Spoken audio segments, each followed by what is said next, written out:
Greetings to all of you out there. This is the show where you want to catch if your team does well. If your team doesn't do too well, you're avoiding the show. You don't want to watch highlights and all of that. I can tell you for a fact that Harry Kane has won his first ever major piece of silverware. Bayern Munich are Bundesliga champions, and so Mr. Kane is a Bundesliga winner.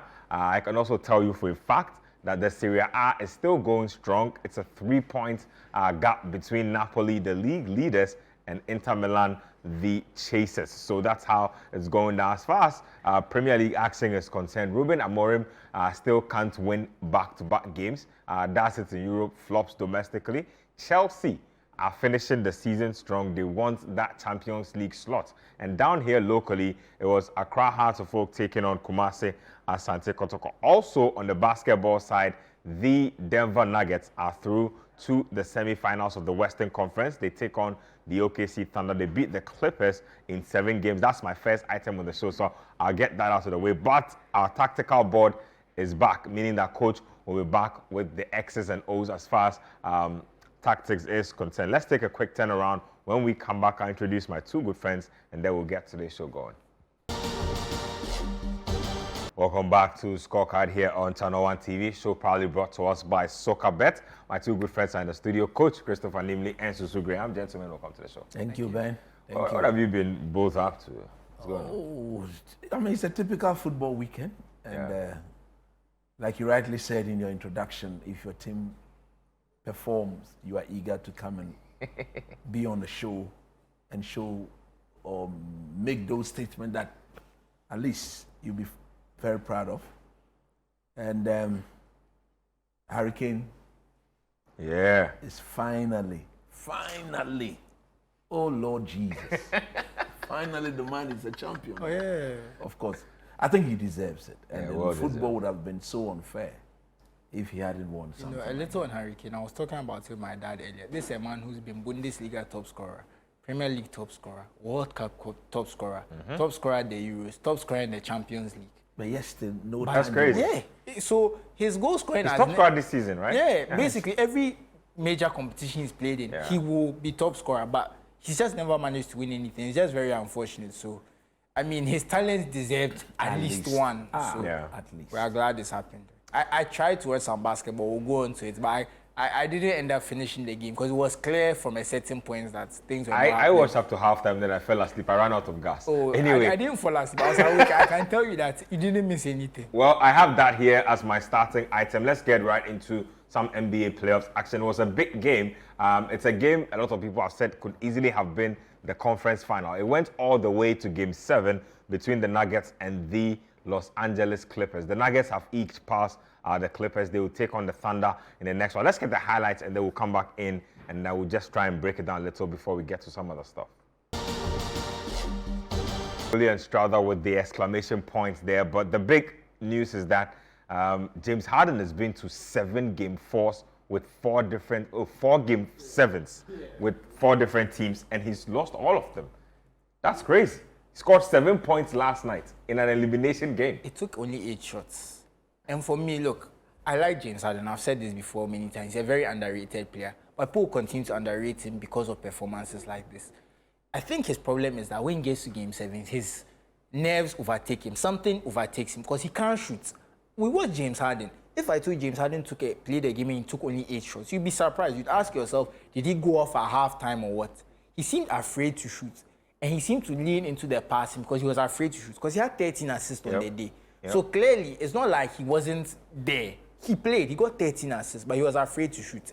And to be fair, his teammates went down. A lot of them were not great. Nobody showed up except Kawhi last night. Yeah, for the I think maybe Zubac as well. He had a bit his moments, but look, I think generally they didn't show up, and it was weird because they started better. They raced to like a 10-point lead in the first quarter. It seemed like they were in control of the game. Then the Nuggets just came back, and I think the crowd got to the players. I think they wilted in the playoff atmosphere. And then in the third quarter, the Nuggets just went away with it. The Nuggets scored about 36 points, and they scored, was it 19 or 18, something like that. Very in lopsided. The third quarter. And then that was the game. Because once you give away a third quarter like that, your fourth quarter is like you're coming to do cardio. So for me, I think James Harden has to hold a lot of the blame because you are the lead ball handler. You are the lead point guard.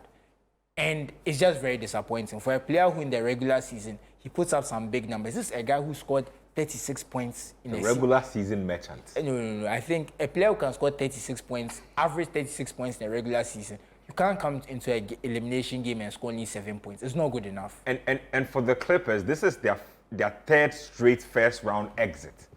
That doesn't bode well. I don't know where they go from here, but there's a lot of talk around them. Let me move the conversation on quickly and talk about the next round for the Nuggets. So they take on the Thunder. That is a matchup of the top MVP candidates. Nikola Jokic, Shai Gilgeous-Alexander on one end. Who's your money on? Oh, I think I always say the Thunder. I always say, you do disagree, but I always say that the regular season is a very good indicator of what will happen in the playoffs. You don't win that many games by chance. And you also have to look at the depth. Because I think outside Russell Westbrook, the Nuggets rotation is very weak. I think, look... They barely have a bench. Exactly. I think if you are going to a playoffs, I think the Thunder have maybe a few more players they can rely on, a few more players they can throw on. And they have maybe 8, 9 players. And when you have 6 or 7, those 2 extra players, those extra minutes that you can rest your star players a bit more, make a difference. So I think the Thunder have the slight advantage, but it won't be like a very easy series for them. I think this is another 6 or 7 game series for sure. Because considering the playoff experience the Nuggets have, it will be a very difficult one for OKC to just come in and sweep them or something like that, even though I think they're the better team.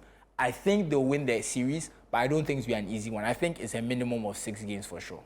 Minimum of 6 games for sure. We are in for a tasty conference semi. So tonight as well, there's a Golden State Warriors versus Houston Rockets game 7.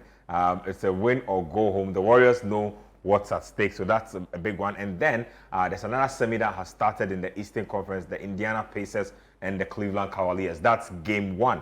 So we'll see how that particular one goes. Let's get into the Black Satellites game. The under-20 AFCON is happening in Egypt. Ghana's Black Satellites started off the competition with a draw against DR Congo. 1-1 is how that ended. We don't have highlights of that one for you, but there you have in your shot there the team coach, Christopher Nimley. Coach, your thoughts on our first game played? 1-1 is how that game ended. I've been picking up a lot of feedback from social media, and even the little that I watched, most people were not impressed with the technical quality on display, not just from us, but also from DRC. I agree with them 100%. Look, for example, we are watching the highlight of our game. If you look at the goal we considered, absolutely unacceptable. Our defenders were all flat-footed. But before I even look at that, you see, there were issues with our team in terms of the players who were to take to the tournament. So many back and forth. People think that is their bona fide property. They will not release the list. Later on, we got to know that, look, we were trying to force in people whose ages were not going to be in line with the requirement of the tournament. And if you look at the Ghana as a country, the current FA administration, if they are learning on the job or if they are smart, we've gotten our under-17 women banned for 4 years. Yep. They've now gotten back into competitive football. That alone should be enough a sign to get people to do the right thing. Yet still, our people are still finding a way through to be a bit mischievous in presenting players for the underage competition. That aside, finally the tournament kick-started. Yeah. And we watched this game on Friday. Yeah. I wasn't convinced, but I don't blame the players because they've just been put together hurriedly to come and play. Yeah. And for Ghana under 20, our pedigree at this tournament, you cannot do things like that. I've never seen anywhere in the world where you select a group of players to go and qualify this team to this particular tournament, and about 16, 15 of them has been dropped. Some of them we are being told their ages have gone past the requirement. I thought that. Then what went into the selection of these players? Because I know they've been in camp in Pampam for about February or even January. That is it. Yeah. And we've dropped close to 15 of the players that contributed I understand. There are times you would drop, but to drop that number of players, too many. That's a lot. Maybe 5 of them, 4 of them may not be up to the standard at the time of going to the tournament, so you want to drop them. That makes sense. But if you drop close to 15, 16 of them, then there are issues with the people in charge. The game, again, Nketia, we watched it. I mean, we're very lucky to have been 11v11 by the 30th minute. Yeah. I think our player, is it Da Costa entry? Yep. Yes. He should have been sent off because he was so unprofessional, very cynical in all his reckless, that is the word, reckless in all his tackles. And what was shocking to me, the head coach of the team was there and he was playing right in front of him. And to be honest, the referee was very, very lenient. I've got issues with that referee because if that were to be the opposite way, I will be shouting on top of my voice to get the opponent player sent off. Yeah. Having said that, defensively, we've got issues. It's like they've never played together before. Look at the goal we conceded. An in-swinger, and everybody flat-footed. Nobody. The keeper didn't even come and claim it. We have 3 centre-back. Nobody is taking charge to attack the ball. To just be, look, I'm in charge. I'm going to deal with it. And to me, that is unacceptable. Look at it again, look at it. None of them completely. And this is a very casual situation. Very flat-footed. Almost looks like nothing dangerous is happening. You could clearly see that they were all on their hopeful. heels. It was a very hopeful cross. Watch it again. Look at our defenders. They were all on their heels. Look at them. Look at the one in the middle. Open his leg there are about like that. 5 of them in there. That is it. Open your leg. What sort of technical ability like this? These are the sort of things you have to look at for when you are selecting play. If you look at the centre back, his legs is too very wide open. How do you jump like that? Clearly, they were on their heels. And then in midfield, again, the overindulgence in trying to play with the ball before letting. This is the under-20. This is the team that virtually feeds into the Black Stars.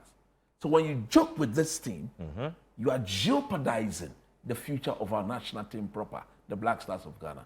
And so far, from the game against Congo, what I watched, I think they have a lot of convincing to do. Look, already, I will say this already. I've seen Sierra Leone. I'm not convinced any of their players are below the ages of 20. They are 30 plus.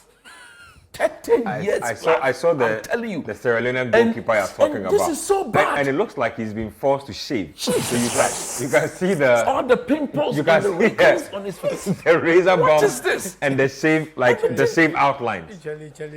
No, Look, honestly. So don't laugh. No, see, the guy. No, I've seen the people you're talking about, especially their goalkeeper. I think he won man of the match for their game. It's very bad. I saw his face and I was miffed. I was like, what? I saw the Central African Republic team against Senegal. We were playing them. And I was like, what? These are 45 years old men. Minimum 40 years. Sierra Leone definitely look like they brought their main team here. I don't know why we do these things to ourselves on the continent of Africa. At least you should be a bit honest with this. And that guarantees you future. But if you are cheating at this level, and look, so I was so surprised, even the Congolese team, even with our boys, 1 or 2 of them very questionable.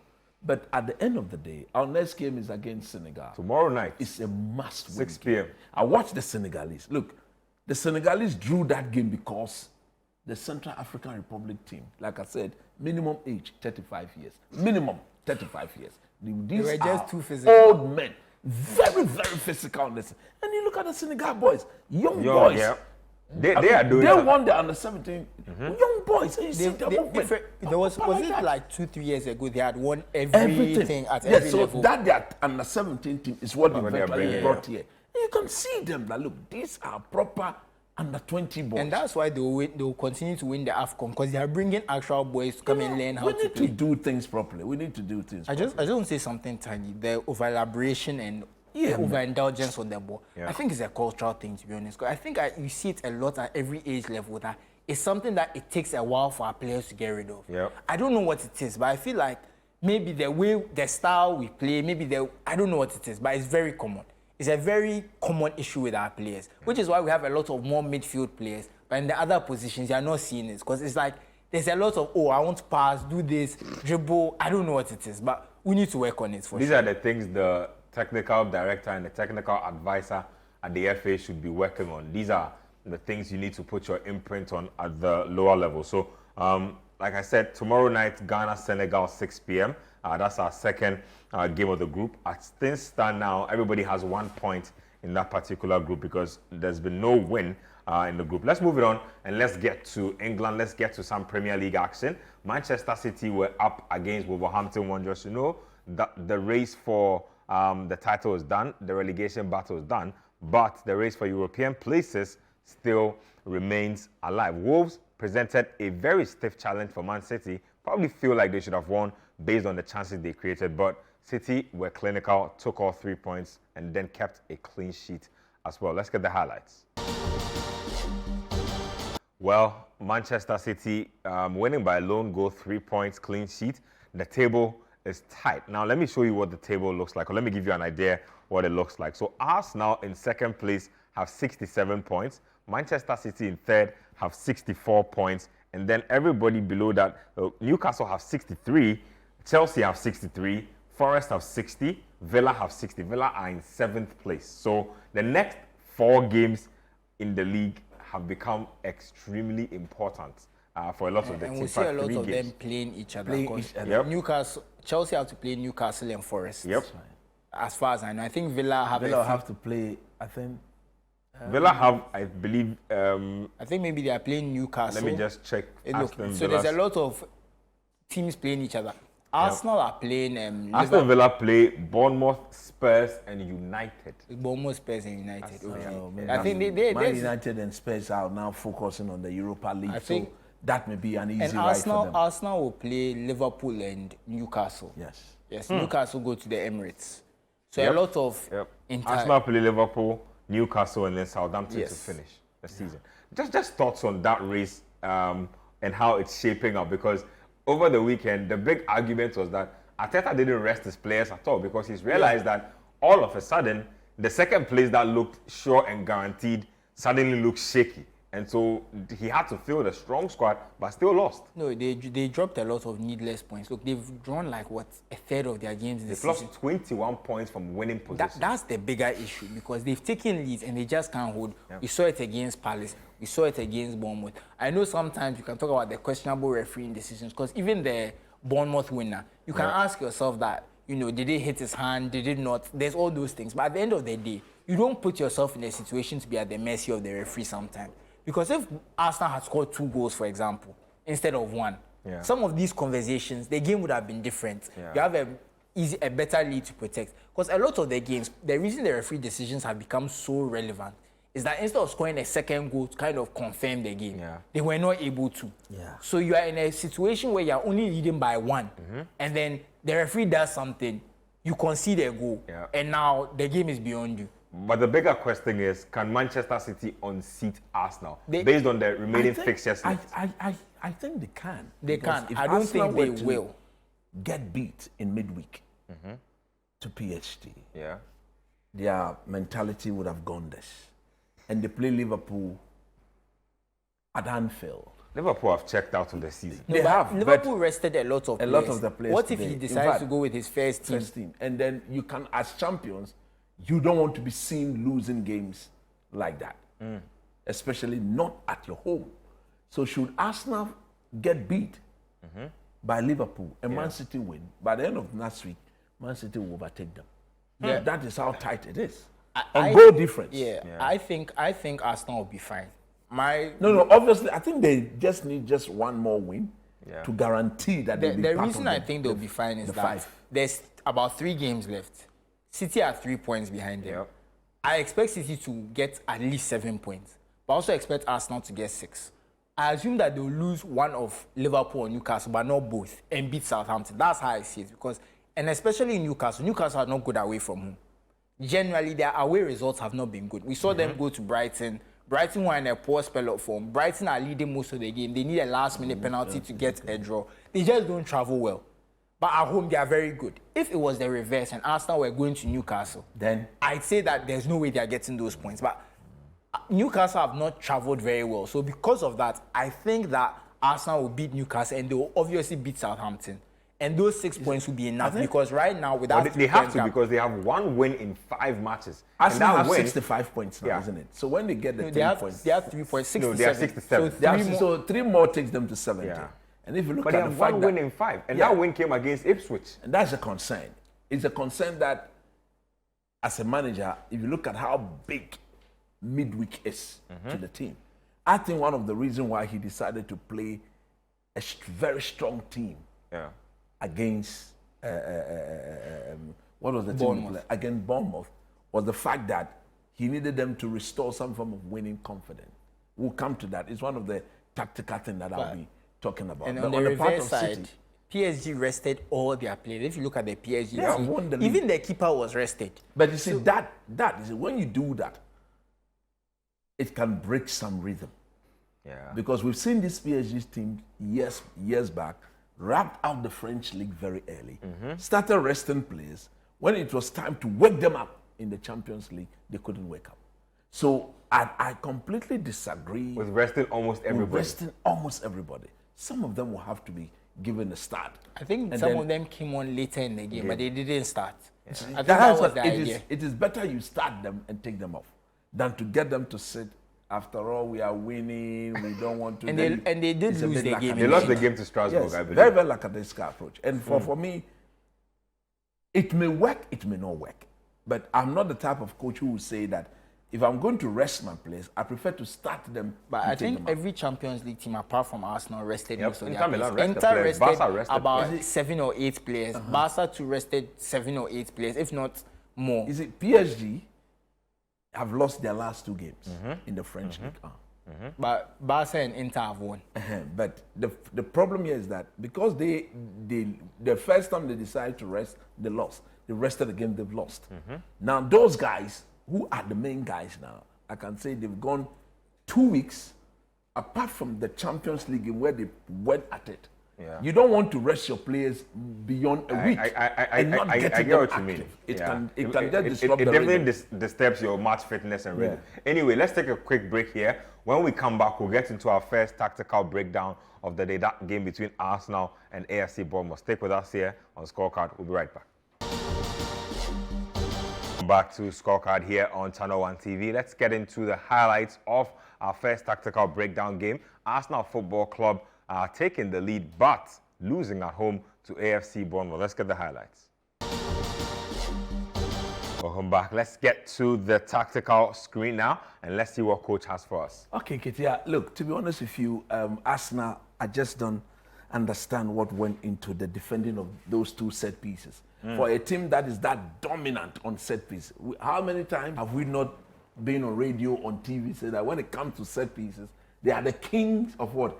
They're the kings of attacking set pieces. No, but Defensive even set defensively, they don't concede that Actually, much. they do. 38% of their goals have been Considered set that pieces. is very, very Yeah, the most in the contradictory. league. The most in the league. Very Wow. antagonistic. For a team that doesn't concede a lot of goals, that's a big percent. That's a big percent. And for the It's fact about that 38.7 to be exact, but it's in that area. maybe the most set in piece the coach, league. maybe the set piece coach is the one. They need a defensive set piece. Yeah, coach maybe, then. Maybe because that is not. But let's look at their goal. The goal they scored against Bournemouth. That was a brilliant goal. Look, everything. I've always said this. Maybe some people watching this outside Ghana may think that because I'm Ghanaian, that is why I like to sing the praises of Thomas Partey. But look, he's the boss. Watch this. Look at what he did. He received the pass, and then you see that he steps on the ball and blocks whoever is I coming. think there. that's Clivett. That's Clivett. Let me just start that again for you. And you see, it plays, look at him. He receives the ball, stop, blocks, and pass. That completely releases Odegaard. And for every young chap, look at the movement of Declan Rice. That is key for me here. Look at let me bring this back a little bit. It goes, look at the movement of Declan Rice. He's seeing the gap. This is the gap. Let's say, let me use this. Yeah, the arrow. He's seen this gap here. That's a huge gap. So all he needed to do was to move on the blind side, on the blind side of the defenders. Yeah. By moving on the blind side of the defenders, 1 minute. By moving on the blind side of the defenders, he takes his movement away. And all that, this is Odegaard of old. How young is he? How old is he? For this the past this is what we expect of him. 2025, we've not seen this of him. Yeah. But this is the Odegaard of old. He saw the movement and then, without delaying, he releases the ball. And look at that. Declan Rice, this is what Thomas Partey gives him. He gives him the freedom, the liberty, the audacity, the confidence. Go, I am behind you. We didn't see this against PSG. He was playing the number He six. was playing. So that is why you could see his reaction in that second leg against Real Madrid when the Ghanaian got himself booked. I've criticized Thomas Partey for not understanding the situation he found himself against Real Madrid. Arsenal at the time were cruising. Maybe Mikel Arteta, if he himself and the technical team were all awake, they would have protected Partey from that second yellow card. Because at the time, Arsenal was leading what? 5-1 on aggregate. Yeah. So clearly, those players who are on yellow card, remove you them. want to put them out to protect them. But Arteta I didn't think see that. Coach, you discuss is their bench because they don't have anyone. He did not even show who he can Who bring. he can bring on, and eventually that. Now, let's look at the goal they conceded. This is an assist from Antoine Semenyo. Yep. Not using his foot, but throwing Long the ball. throw. I was shocked at the defensive organization of Arsenal. At the beginning, you won't see that. You may think they have everything under control here. Look at them. Everybody has got a marker. How many Arsenal players are in the box? You can count. 1, 2, 3, 4, 5, 6, 7, 8, 9, 10. How many Bournemouth players are there? 1, 2, 3, 4, 5, 6. So that is a 10v6 situation. So clearly Arsenal are in control of the situation. But shockingly, by the time Antoine Semenyo threw the ball, all the Arsenal headers, the very good headers of the ball, Kivio, Saliba, these two very powerful centre-backs were all in front of the ball. I don't know whether they didn't think or they didn't anticipate that Antoine Semenyo could generate that Much power. much But I think power once in his the teammates throw-in. have come to line up like this, you should, You know should it's- anticipate yeah, it's coming in the better. box. They didn't do that. So watch, if you roll this and it's going, you see it will go and then I think you paused it again. Yeah. let's go. Let's go. You see that eventually the one who headed the ball, That is a very strong header. strong header, and He's a very tall. And kid. Hoyser is like 6'5". Yeah, he's a I want tall. to He's a tall. Stop it here. Stop it. Now look at them. If you watch him here, it goes. Where was Saliba? Look at them. They were all in front of him. Look at the Arsenal players. Look at them. The very good headers of the ball, Kivio, Saliba, even Thomas Partey. But if you look at Thomas Partey, he had his marker in check. Watch him. You watched Partey. At least he held his marker. He's the one there holding his marker and making sure that he wouldn't let go of it. But look at Saliba. Partey had his marker in check.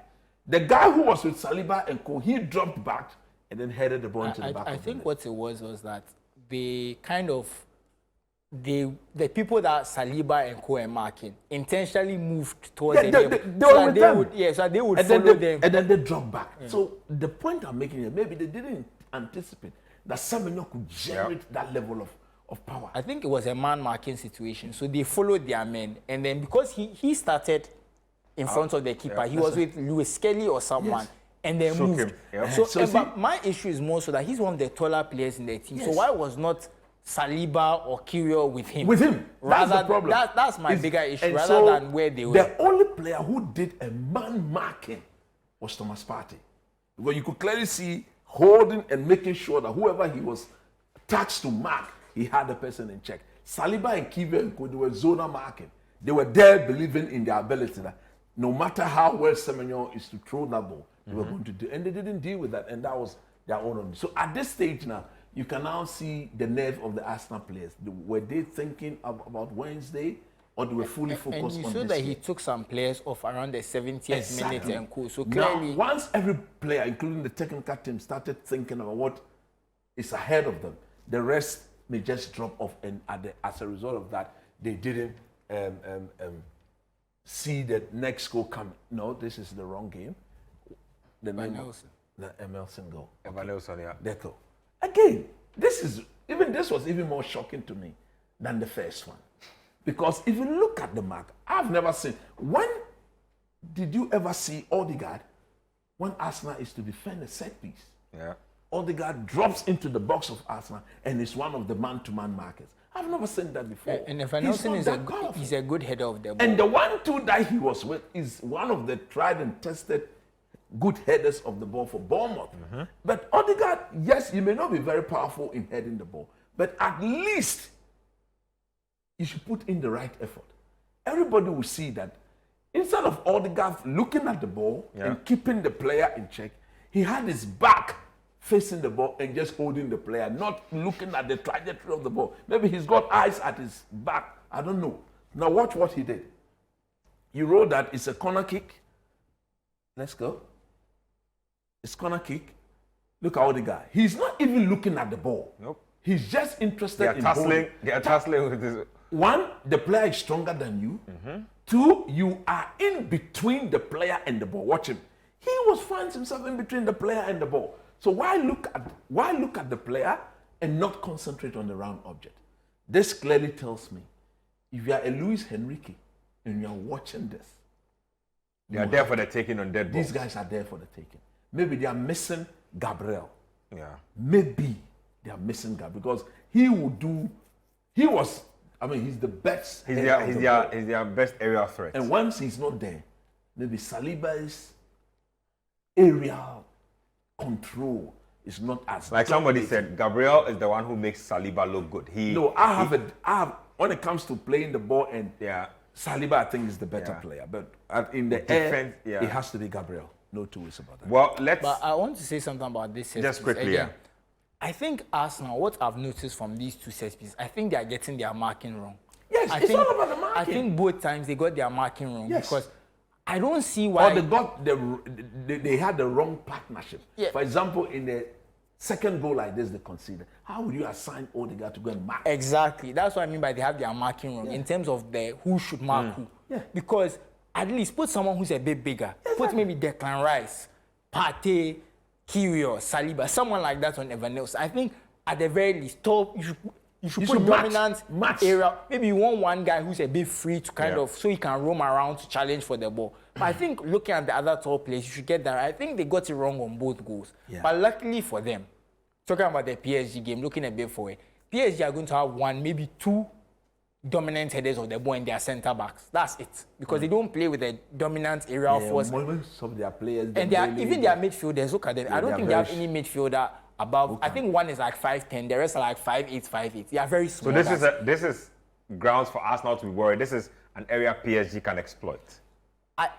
They are not that powerful. In theory, because if the marking is off and the organization is off, the ball can still drop and you can still get a goal. But I don't think that they'll win the first header. But I think PSG are the opposite because they have only two strong guys in the air. Yeah. If you have Partey, Saliba, and Kyrgios, you have three, they have two. There's a spare man. So you have an advantage in that. That's work for them. Anyway, let's move it on. Let's get to more highlights. Let's get to Old Trafford this time, and let's get to that game between Manchester United and Brentford. It wasn't at Old Trafford, rather. It was Brentford playing at home. It was a 7-goal thriller. In the end, it looked like it was going to be lopsided. United managed to claw back to make it look respectable. Let's get the highlights. Man United with 2 late goals to make things respectable. Let me start off with you, Coach. This game was looking like an embarrassing defeat for United, and then they managed to claw back to make it look decent. But generally, what I get is that a lot of the fans are getting restless with the defeats in the league, especially when they see what is happening in Europe. Yeah, it's a bit disturbing, but like I've always said, these are two very different competitions. The style of play, the system are two very different from each other. The form in Europe has been absolutely brilliant. And these are the same players playing the same system, but they are doing very well in Europe. One thing that is lacking in this Manchester United team is the lack of physical presence. And today was a clear example. There was a lot of changes to the team, meaning that the manager is also thinking about what is going to happen on Thursday. He's got a comfortable lead, but he sees the final at his doorstep. Yeah. But like he rightly said after that semi-final first leg against Athletic Club, he said anything is possible, anything can happen. Yeah. Did United ever envisage that Winning after the 3-0. first leg they'll be having a 3-goal advantage? No. So it's a huge advantage that they cannot allow to slip away.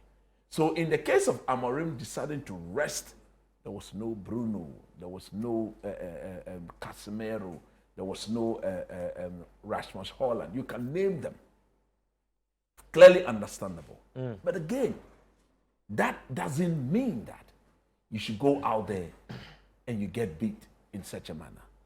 But if you are a Jim Ratcliffe, you are a Barada, you are a Blanc, you are a Wilcox, you should look at this team not having enough depth in quality. If Man City were in this position, they could afford to raise a second team equally better. Liverpool afford to do the same thing. Liverpool could have rested whoever they want to rest, and they'll put out a team that will put up a very, very decent performance. In my view, Amorim should have rested Garnacho. But the young man played throughout. He's one of the main players in this United setup. You may criticize Garnacho for all you want. My coaching experience will tell me that at age 20, he can only get better.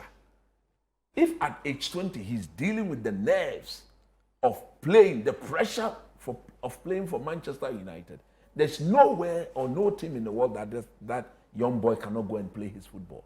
So you need to protect him. But look, at the end of the day, like he rightly said, it looked respectable, but for you to concede 4 goals is unacceptable. Yeah. At this level, it's unacceptable. In the league, believe you me, they've checked out. Like you rightly said again, the 3 relegated teams have been already decided. I have said, I've predicted way back after Amorim, I think after his second game, that was when I said I expect Manchester United to lose not less than 15 games in the league. He's lost how many? He's lost 12? This is 16 now. I think he's lost 12. 12. He's lost 12. I think he's managed 24 in the league. The last I saw. So he's won 6, drawn 6, lost 12. So on him, or for him, I expect even 2-3 more. I predicted not a minimum of 15. And they are on track to have achieved that. And that, of course, they are on track to achieve. Am I surprised? No, I am not. But like I said, you brought in a manager whose system is very unique. The little you can do for him is to back him in the transfer market. Give this manager the players he wants to play in his system. You understood it. He told you, this is the way I'm going to play my football. I want to come at the end of the season. You say, come now and assess those we have. If they're capable of playing, we work. If not, we bring you what you need. So give him what you need, and let's see how far he can take. His performances in Europe, which is, I think the European game is less physical, less running, a bit slower. You can see the team coping there. So if you are to buy players for him, bring in more physical pressure. Look at Dogu. He's bought only one player. Dogu, 20 years. He's a kid. But physically, he's got a presence. So it is clear that if you support him and get him to bring his type of players, the fortunes of this team will change.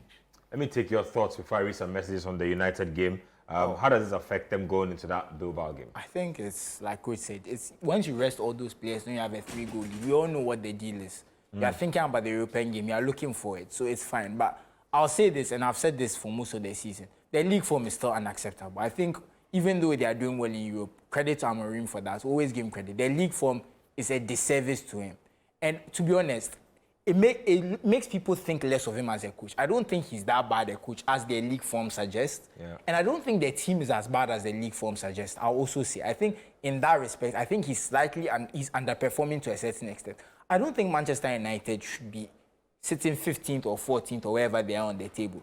Even if it's the fact that you are playing an unfamiliar system and things. I don't think... With this crop of players, that is not surprising. Coach, Manchester United standard. You can't tell me that. You know, it's not about the standard. Yeah, Manchester United standard, yes. But with this crop of players... This crop of players has never finished in the lower half of the table. Exactly. What I'm saying is that they had their worst ever season until this season last season. And where did they So finish? it was never going to get better. And their worst ever season was 8th. And I'm saying it was But they've never going to topped, get but they've better. topped their worst ever season. And I'm saying it was never going to get better. Coach, No, I but, disagree with you. on I that. also disagree with you because look, United is United.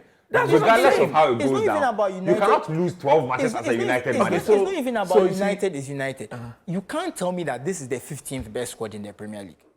Yeah. No, but I'm afraid on the face of it, it is what it is. But that's the point. That's the underachievement. This is not the 15th best squad in the I'm Premier saying League. that- Because Now, when watch. Eric Ten Hag finished 8th, we came Yeah. here and said that 8th was too low based on the players they had. Eric We Ten said Hag it. finished 8th because he had the room to buy his own players. This man has not been given Coach, any penny to Coach, buy his we own. don't So disagree. there is a room. No, Coach, Allow we him. don't disagree with that. That Eric Ten Hag, we gave the standard. We saw Eric Ten Hag finish 3rd. So we're like, okay, if you can finish 3rd, we expect you to be in and around that area. You come and finish 8th. We will say that that's failure. You can't tell me that the guy was finishing 8th and he was sacked for finishing 8th, and you come in and finish 15th, and we should clap for You you. see, he said, he said something after the first 2 games. I think when United drew 0-0 with Ipswich, 1-1, that in the following game he beat Everton 4-0. Yeah. And then when he said, no, don't jubilate. There'll be more suffering. He said it. And I was asking myself, why is he saying that? Foreshadowing. He knew that these players will not fit into You know what? Let me ask my United fans out there. How do you feel about Ruben Amorim, knowing that this isn't his team, knowing that he will get players in the summer, but how do you feel about how your coach has performed and where your team is at this season? But I want to just say one more thing. Yeah. I think the Europa League is very important for Amorim because it buys him a lot of credibility. It does. Because if he wins it, first of all, he gets into the Champions League. So there's a lot more money to buy the players he wants. And it shows the board that you are a winner. That you can win things with this It's team. huge. I think it buys him a lot of credibility. huge. So I think that if they don't win the Europa League and they don't have any European football, there's a lot less money to buy players. You look worse in the league because now you have not been able to get the players. You've not gotten the squad you want. But they are still telling you that you should be finishing in the top 6 with less players. It's not going to look good. And then they'll start asking themselves, Look, should we have really hired you this sack manager? him, I don't think they'll sack him. And That of won't course, happen. that will not happen. But once you've gone in for him, if they were to sack him, You need to dig in and wait for the bad times to pass. give him his players. I believe in that a lot. Because if you don't give him players and you end up sacking him, you're going to give him, I think, close to 25 million a payoff check. That is too much money to. So give him what he is requesting for, and then you can judge him after that. I believe in that. No, I agree with you that we can't judge him fully. But I can also say that 15th is still not good enough. Yeah, no, but nobody has Anyway, supported so the we fact can, we that can they- agree to disagree on that. So Manchester United, like I've already said, look, make sure you give this guy his players. If it is Teddy Roosevelt, he wants, buy him. Right If it's now, he Abraham says Lincoln, he wants, he buy wants him. Ederson from Atlanta. He wants his striker from Ederson will fit very well in that midfield. from Sporting Lisbon. Yeah. At least Joe Koresh. Yeah. You put Joe Koresh in this team, in this system, he wins the Golden Boot. Buy him Jokeres. I think Liam Delap is a better Buy sign. him. Don't do that. Don't do that. Buy him his Jokeres. And then buy him his Cunha. Buy him Patrick Mboma. Buy him Jeremy Jitaf and No, everybody. he wants Cunha. Make sure that- Bring Cunha him looks- Cunha, and then the boy, and then let him set his team aside. Okay, so that's fair. Let me read a few messages and then we'll do some more highlights. This one here is from Mr. and Mrs. Gura from Agona Suedro. Says, good evening, Ben. Fantastic analysis from coach. Barca will win the treble this season. We'll beat Real Madrid again in the next El Clasico to That one, make it there's 5 no two ways wins about that. in a row against them this season. Xavi must be given some credit for the success of Flick. He brought in Koundé, Lewandowski, Rafinha, Ferran, Inigo, and promoted Lamine, Kubasi, and Fermin. Okay, so you are giving Xavi his flowers. That's why he says, good evening to you guys. Great job from you guys out there. Tony from Dansoman, Tunga. Do you guys realize PSG in the Farmers League and they are literally beating the so-called best leagues in the world with hashtag United to win Europa. Anyway, this one says, good evening, Ben. Please kindly ask coach why on the table for the under-20 game, Ghana is at the bottom despite the fact that they all have the same points, same goals, and played the same match. I think usually in a situation like that, they will use seeding or alphabetical order. That's seeding alphabetically, which if it's alphabetical, I think we should be ahead of Senegal. Yeah. But maybe disciplinary.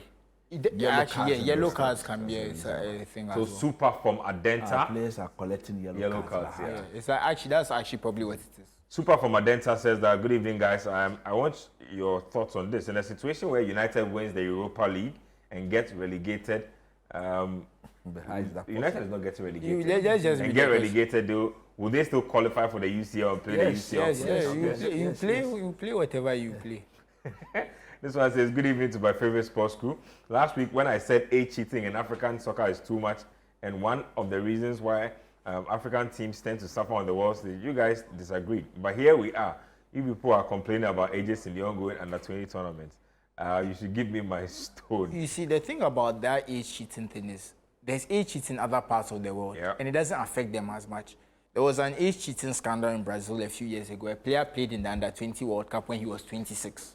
And it came out a lot later. So the thing is, age cheating happens everywhere. It does. But it's more so that... But the Sierra Leone and the Central... I think what our issue with it, like we said, is that it's about the developing of the squad. Because there might be a few players who might fake their age. If you fake it 1 or 2 years, it's even okay. But there should be a limit to what you do with it. That's the truth about it. Because it's supposed to be a developmental tournament. Well, let's get more highlights. Let's get to West Ham United versus Tottenham Hotspur. Two teams having a miserable Premier League campaign. It's gradually coming to its end for them, so they can be put out of their misery. But they shared points and they split the goals on this game. Two teams who have been suffering, really splitting points. Just quick thoughts on that game. I think two very underachieving teams playing a very underachieving 1-1 draw. That doesn't really show any quality between the two of them. I think looking at the beginning of the season, we're talking about, okay, Spurs, can they push for a Champions League place? I think West Ham, you get a new coach, play some more attractive football. This is a team that's won a European competition the last few years. Push for a European place and look at them in the doldrums. I think West Ham also have a similar issue to Manchester United in the league, where a new manager has come in and we are not seeing the change. We are not seeing the improvement. We are not seeing like what their plan is. At least Amorim has his credit in the Europa League that something is working there. So you can say, okay, there's something that works for them, that at least if United are in Europe, Amorim can do something with them in Europe. But Graham Potter, we are not seeing anything. And Ange Postecoglou, he's in his last chance saloon. I think for him, on the other side of that Europa League draw, he needs to win that to keep his job. Because he wins that, he goes into the Champions League. You saved yourself. He should be sacked. I personally, if I was in charge of Spurs, I would still sack him. But the truth is, it's very difficult to sack a coach who wins your first trophy since 2008. The emotional... What was that? League Cup, Wandy Ramos. Oh. So the emotional side to sack a coach who's just done that is very difficult. But the truth is, the league is where we measure your results. Because the league, 38 games, everyone has the same 38 games. That's the measure of consistency. Because you know cup games, look at how people are saying United, every game there's a red card, to try and discredit their Europa League run and whatever. In the league, everything balances out in general. Everyone is more or less equal. So if in the league, 38 games, you lose 19 games, you're not fit for the job. Because if there's a team that wants to be in Europe, you're not fit for the job. So I think this is two managers who are not really impressing. But I think Graham Potter, he has time. Because he, again, like we said, he's in the Amorim boot. Buy my players, let's see what I can do in my first full season, the full preseason and whatever. But I think the initial signs are not good. And Postecoglou, I think he's a dead man walking, because I just feel like the way... Look, United have not beaten Spurs since 2022. But I feel like the way Spurs are and the way that final is set up, it's all set up for Manchester United to win and not Spurs. We'll see how it goes. I will be in my white supporting Daniel Levy if the final does happen. Spurs may not even get to the final. No, and the truth is, Bodo Glimt regularly score 2 goals at home. And they have a 2-goal lead. Let everybody worry about. Which is right. You never even get to the final. Let everybody worry about their business. Bilbao say they have a remontada for you. If they had anything to do, they should have done it. Now, if they had come to Old Trafford and they had beaten us 3, did they expect United to come and overturn that? But they're also saying that if you can get 3 goals at the San Mamés, they can get 3 goals at Old Trafford. What they are not understanding is that we took a 2-goal lead. 11v11. Fair, which is fair. That's right. So they should count. It was one because the red card. No. At the time, the red card was for the penalty. Yeah. It was 11-11 at the time. Yeah. Yeah, so it was So one. when 1-0. you committed the foul, the red took card. a penalty. They 2-0. So that's You say it's one event. You say you're it's saying all it's one event. So that okay. was a 2-0 lead. Anyway, let's take another break on this. So when we come back, we'll show you the biggest game of the round. Chelsea Football Club finishing the season strong, and then we'll get into some other leagues as well. Let's take a quick break here on Scorecard. We'll be right back. Welcome back to Scorecard here on Channel 1 TV. Let's get to our highlights game for the weekend. It was Chelsea Football Club taking on Liverpool. Now, Chelsea are in the hunt for one of the Champions League places, and they have been doing a pretty good job of making sure that they finish the season strong so they have their destiny in their own hands. Liverpool have already been crowned champions, and on the day, they look like they really lacked motivation for this game. Chelsea, though, did not mind. They took all 3 points, scored 3 goals as well. So Chelsea doing their thing there. Let me start with Yususu on this one. Chelsea winning 3 goals, 3 points, making sure that they are keeping up the heat on the teams ahead of them. Yeah, I think it was a fairly impressive performance. They took advantage of the mistakes Liverpool made and they punished them ruthlessly, as you should. And the defense held up pretty well because especially in the second half, after the second goal, Liverpool made some changes. You saw Conor Bradley come on. We saw Darwin Núñez come on. They made the game a bit more difficult. They were a bit more direct. They were creating chances. But I think I've complained about the Chelsea defense a lot this season. I've always complained about Robert Sanchez, Colwell. I think they had good games. I think they did very well. They handled the pressure well. So kudos to them because they held on to the lead. They kept it safe. And even though, even if the last minute penalty had not happened, I think they had done a good job and they had done enough to win the game. So credit to them for sure because I've been very critical of them. Like I said before this tough run of games came up, I didn't expect them to get 6 points. They've gotten 9. So look, I'm a very shocked man because I didn't see it coming. But again, there's still some difficult games left. So yeah. So Newcastle in the mix. A trip to Newcastle and a trip to, I believe, to Forest. So 2 difficult games. So let's see how it plays out. But I think they've shown their level for sure. For me, I'm very much disappointed in Liverpool. You watch that game again, they just didn't come to play football. Maybe they are still in the celebrating mood. A lot of changes. Some of them would have gone to have some beer there. Then look at Van Dijk and co. They can't even run. I was looking, I said, what, is this the Liverpool? Yes, the scoreline says Chelsea 3, Liverpool 1. But 2 of the goals were complete giveaway. Even the other 3 goals were complete giveaway. If Liverpool were still... The goals had a certain lack of seriousness about them. Lack of seriousness. Look at the first goal. A Liverpool team this season competing with the title, or for the title, and you have Enzo Fernandez all alone in the box, controlling and passing the ball into the net like that, you can forgive them for that. But what was Van Dijk doing? Clearing the ball against his own player where he could have cleared the ball somewhere else into the net. And look at Szoboszlai. You won the ball only to give it away. Yeah, good comment, a penalty. What was that? So look, not taking anything away from Chelsea, but Liverpool just didn't come to play. The sort of opposition that we know Liverpool will give, that's not what we saw. And I think it started from the manager himself. Look at the team he put out there. Yeah. How could you put up a team, even when you are changing? It's 2 things. If you are change. If you are not changing, don't change in the way that makes your selection a bit suspicious. How do you drop all your midfielders that you've tried and tested midfielders throughout the season? This was Endo's first start. This was Endo's first start. Javier's first start. The whole season. We've not seen much of him since the first game of the season. What sort of changes were that? So, look, maybe from Mr. Slot himself, they just didn't come to play football. Well, let's go to the English Championship. And we are interested in that because teams from there have been promoted.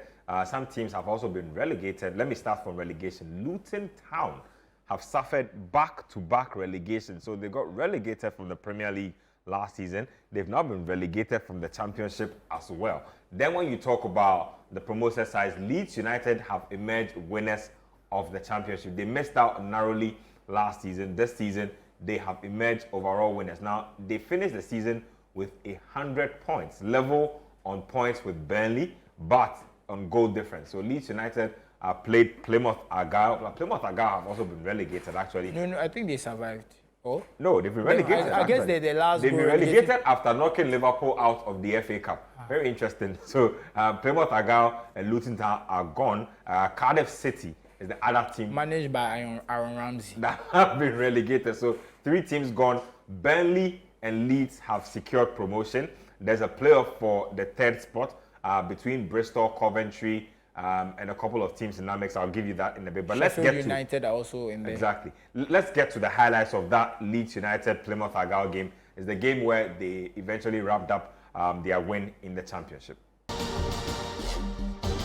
And then quickly remembered that he was on the football pitch, so he had to behave himself. Let me just get your thoughts on that. Let me start with you, Susu. So Leeds United miss out narrowly. This time they've secured their promotion. Burnley also got promoted, but they conceded just 16 goals. Scott Parker. Yeah, I think I'm more looking at Burnley to finally stay up, because we've had 2 seasons back to back where the 3 promoted teams have all gone down. Yeah. It's not good for the Premier League. We need something to shake it up, because it's allowing teams to get complacent, knowing that the 3 teams that come are so bad. You don't even have to really do anything. You stay up. So we need someone to shake it up. I think Burnley's solid defense to keep them up. We are hearing Leeds are thinking of Farker, and while it's very unfair to fire someone who just got 100 points and got you promotion, I completely understand them, because we've seen what he does when it comes to the Premier League. There's no pragmatism. There's no attempt to kind of play a different way. There's no attempt to understand your limitations. We've seen his Norwich teams.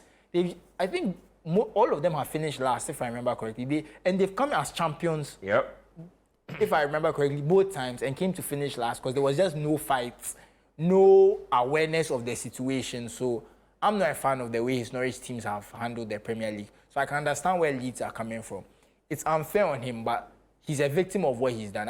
I believe, look, if they are being unfair to him, maybe give him 10 games.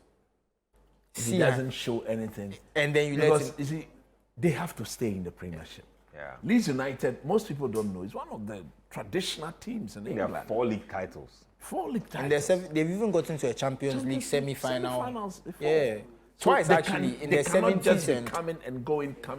They need to stay in the Premiership. And for me, congratulations to them. And I clearly understand if they decide they want to sack Mr. Farker. I think, look, from the way he plays, overly expansive, he will not survive in the Premiership. So if they want to sack him, go in there and bring a bit more, or a manager who will look at the opponent and say, I have to go this way, go this way next week, pragmatic this week, expansive this way. For him, it's expansiveness throughout, and that will not lead to survival. But like I said, I'm wondering whether Scott Parker can transfer the defensive solidity. Because 16 goals is incredible. It's incredible. 46 matches. In Yeah. 46 games. Yeah. So I wonder how And they lost it on goal difference? Yeah. And maybe they were not scoring too many They goals. scored about 69. I think And Leeds scored. Leeds scored in the 90s, and Leeds only conceded 30 goals. So Leeds' defense was quite good comparatively. And they were scoring but lots of goals we as know well. what Daniel Farke does when it comes to the Premier League. So we have to worry. I think maybe he will learn his lesson. Hopefully. Let's get to Spain now, where the title is hanging by a thread. If Real Madrid had drawn their game today, Barca had won their game, the title would have been heading to Catalonia, but Real managed to rescue their game in the death. So let's get the highlights. Real Valladolid versus Barca, and then Real Madrid versus Celta Vigo. Back-to-back highlights. So Real Madrid nearly throwing that game away. Let me take your thoughts on Real Madrid in that game. Still in the title hunt by slender margin. I think the title will finally be settled next weekend. Because if you defend like this against Barcelona, clearly you get beat. You don't take a 3-0 lead and concede such goals. Yeah. One pass and everybody's looking at who is in charge, Nobody's responsible for that, and then you concede. No. At the end of the day, Real have made the league, or would have made the league, a competitive league. But very, very disappointed that as defending champions, I don't think they've defended this title with pride. It would take a miracle for them to crawl back that 4-point deficit. I think it's a 4-point deficit. 4-point deficit. Barcelona can afford to lose to Real Madrid next weekend and still go on to win the league by winning their last 2 games, and will still be champions. The problem with Real Madrid has always been defensively. This season they've been bad. Courtois has bailed them out on several occasions, and maybe in the games where they met an equally good, if not better, opposition with a proper attacking threat, they were found wanting. So I think the league is Barcelona. I tip Real Madrid to win the league because we're all not sure what Barca's experience. And then they dropped some very. There was a point. Barca had a 10-point lead. Yeah. They also had a 10-point lead. When did it go wrong? But in this game, at the very least, I'll talk a bit for Real Madrid. They had Asensio and Tchouaméni at centre back. Right now, there's no Rudiger. He's gone. There's no. Half the team is injured. If you take this defense to Catalan next week, and Lamine Yamal and co, they will discipline these guys. The truth is, this one is on the management. To be fair, there's only so much a coach can do. If he has to put Tchouaméni and Asensio as centre back at this key stage of the season, it's not fair to him. Because if we said there was going to be a guy called Raúl Asensio coming from Madrid B to come and be their starting centre back, everyone would be like, "What's going on?" So I think that one is on the board. But a little bit on Barca, I think they handled their game very well. Rested a lot of players, made the changes they needed to make, still got the win. Look, it was Valladolid who are last, already relegated, not a team that should have even given them trouble, but they did. They got the results as expected. And like Coach said, the El Clasico is coming up, and we expect Barca to do their business and wrap it up. Let's go to Germany, where Bayern Munich have wrapped up the title because Bayer Leverkusen failed to win in their game against Freiburg. That game ended 2-2. Bayern themselves drew 3-3 with RB Leipzig, but that draw was enough to hand them the title and also hand Harry Kane his first ever piece of major silverware. Let's get the highlights. So Vincent Kompany is a Bundesliga winner. Got relegated with Burnley, got the job. Lots of people were scratching their heads. Can he do the job? He's done the job. Congratulations to him. But every Bayern Munich manager is expected to win the league. They are by far the best team in the land. Everything about Germany is Bayern Munich. Yeah. They've got the most money. They buy the best They're players. about to buy. They are on the verge of buying Florian Wirtz from Leverkusen. What we've heard is to be true. So they are weakening their direct opposition by showing them the cash. So yes, Vincent Kompany, you don't want to discredit him. Credit to him, he's done so well. But he was expected to at least win this. I think it's good for his coaching career. Yeah.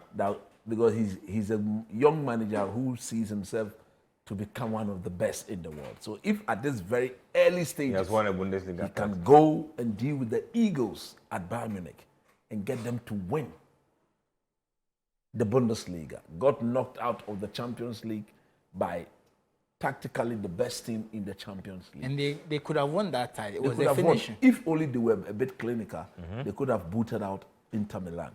So congratulations to them. And I'm happy for Harry Kane. Finally, he's won a major silverware. I want to defend Kompany. I don't think he should have got the job. I don't think he was good enough for the job. He's won it all the same. But to be fair to him, look at what Tuchel did when he was coach of Bayern. Yeah. Tuchel didn't win last season. Took a good team and nearly blew. He didn't win last season. And even the season he won the title. Do you remember what Dortmund did on the last day? Yes. You are at home. You are playing a team that's not 13th or whatever, nothing to play for.